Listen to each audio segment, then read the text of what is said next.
Goodman, St. Peter's. They're in the Sweet 16. We talked about this on Thursday night.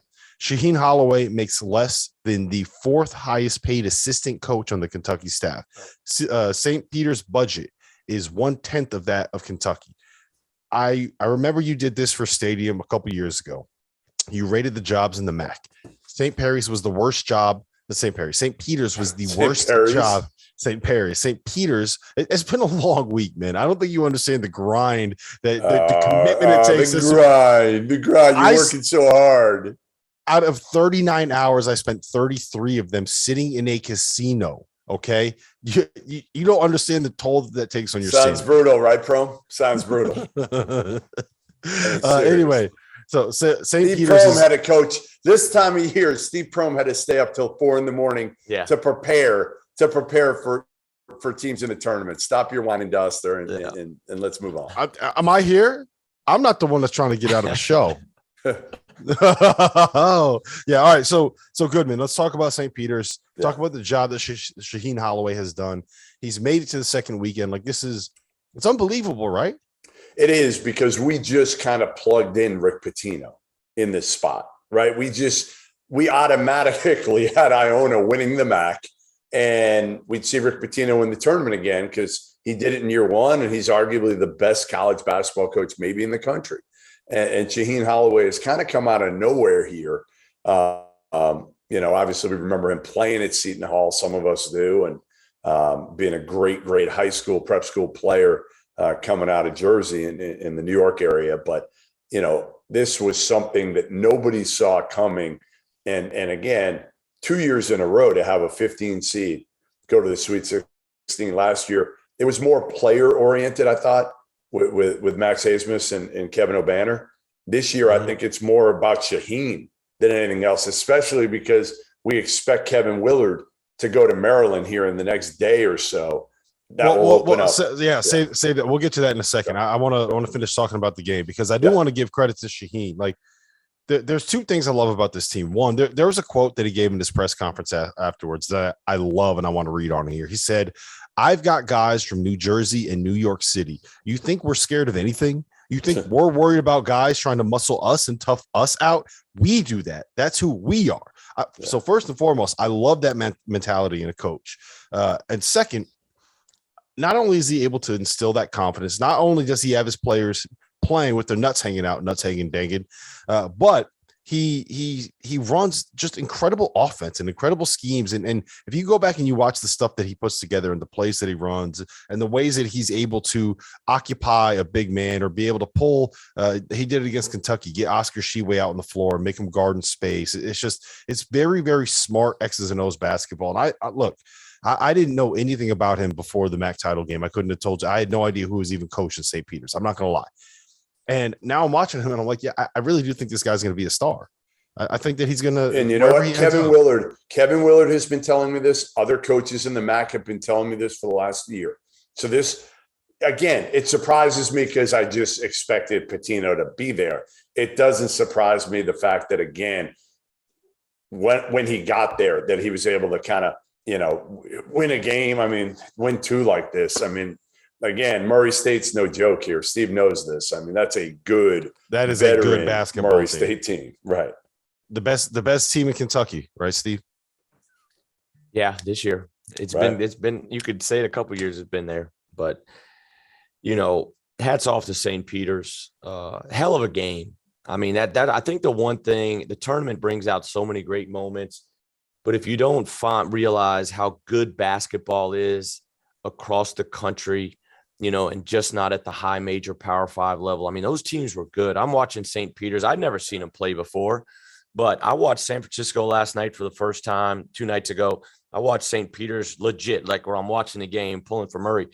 Those are good basketball teams, really, really good. And St. Peter's, they were the tougher team. I mean, they were just and Murray's tough. I mean, that's what that program has been known. They've had chip on their shoulder for years. I mean, you look at the last decade there. I mean, pros and ranked teams and tournament wins. I mean, it's been unreal. It's been a fairy tale. But I hated it for Matt, obviously, because, he's a former assistant of mine and a guy I consider a close friend and family. And Murray stuff, like if you know that community, they're like just begging, like we got like everybody's watching. I mean, Billy Kennedy was probably watching tonight, and Mark Godfrey and Cronin's probably checked the score out. Like everybody is just it's a tight deal. And but hats off to Shaheen. What an amazing job, and his kids, the toughness and resiliency they showed, they deserve it.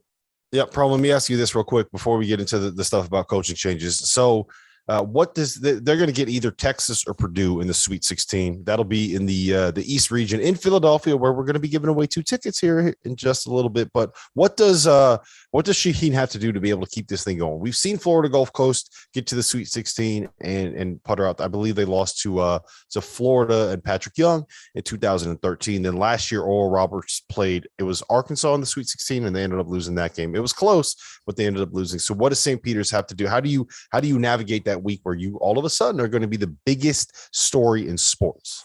Yeah, I think just a little bit. And I watched Shaheen as a player, and I saw him coaching tonight. I mean, he's on those guys.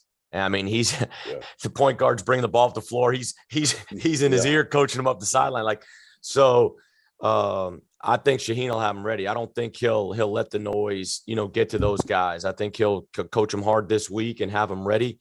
Obviously, if you look at matchups, they probably would want Texas to win just because of the physical size up front with Williams and Edey.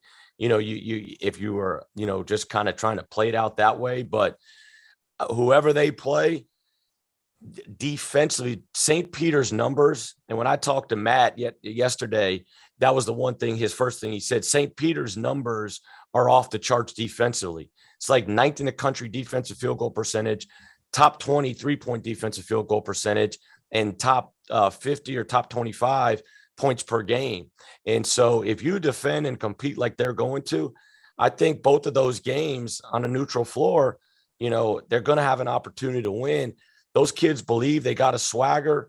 Ebert, I mean, the shots he made when Murray and St. Peter's going back and forth, Tevin, and Juice Hill and Ebert, it was a big time 7-point run by Ebert was the difference in the game. Hey, Dagan, let me ask you a question. What did Edert do? Hold on here. He let his nuts hang.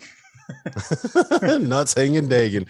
All right, Jeff, I want to get into this with you. I mentioned it to Steve a little bit earlier off air, but Kevin Willard came out in a press conference and basically told the world that he was going to Maryland. Right? It was not a very well kept secret in coaching circles, but after the game, he kind of said, if I'm not going to be here next year, blah, blah, blah, this, that, and third. Not all that unsurprising. We saw the news break that Todd Golden had accepted the Florida job while he was on the flight with his team back from playing in an NCAA tournament game. That's the business. This is just the way that it works. The one problem that I had, and I want both of you guys' reaction on this, is when he basically threw Shaheen Holloway's name into it when they still have a season going. He was like, the guy that I want to replace me is Shaheen Holloway, who 16 hours later has to go and play a game against Murray State, who we just talked about, top 25 team in America. That was the only issue that I had with it. Did you have any problem with it? Yeah, I think that's fair. If you want to be honest, and I think that's the one thing with Kevin Willard is he's trying to be honest here and not bullshit people. And I give him a lot of credit for that. On one hand, of basically saying, hey, guys, I'm not going to lie to you and say, like, now, what I probably would have done if I was him was just said, hey, listen, we just finished our season. Okay, we just lost. We got pounded. I'm not talking about this now. I'll talk to you guys about it in a day or so, but let me cool off, let my team cool off. And then you're done with it. Then you're done. You're not lying, but you're just saying, like, that question is not appropriate for right now. And yeah, Adam Zagoria might follow up and try to ask another one because he has no feel. But most people, actually have feel enough to not ask another question like that. You didn't like that? You didn't like that? Come on. I love Zags. So I'm kidding. I knew it was coming. I didn't know who you were going to make fun of when you were saying that, but it was going to be someone from that crew of New York and New Jersey beat writers. Shout out to Zag. Shout out to Zach Braziller. Pro, how would you're a coach, man. How do you feel about that? Well, I think that the thing you laugh about is you want to be in the mix and have the opportunity to have these jobs and great jobs, but going through it is very tough. I mean, you finish a game and people are coming right at you, asking questions. You got decisions to make with family, how it's going to impact people from that standpoint. And you hear that? Prom basically said, "I hate the media." But it's great, but there's also a lot to deal with. And I've heard a lot of coaches say that, and being through it, that's just the truth. Now, like Jeff said, Kevin was honest. He was honest, but I think in that situation, and credit him for being honest, and number two, credit him for saying, "Hey, let's help Shaheen right here," because obviously was a former assistant, number one, but number two, he's one of Seton Hall's top players. But hey, give me a day or two. Let me go back, reflect.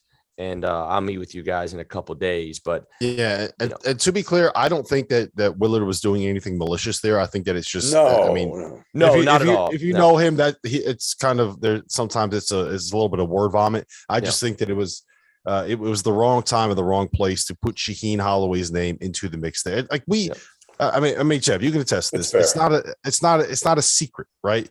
But when he came out and he said something, he made it a story. Well, it's not a secret. Listen, it's not a secret within the industry. Exactly. But a lot of people really don't know what's going on that aren't true diehard college basketball fans. Which is why I'm saying he took it from he made it. He made it a story, made it a storyline. That's the only thing. And I don't think he was trying to do anything mean. All right, we got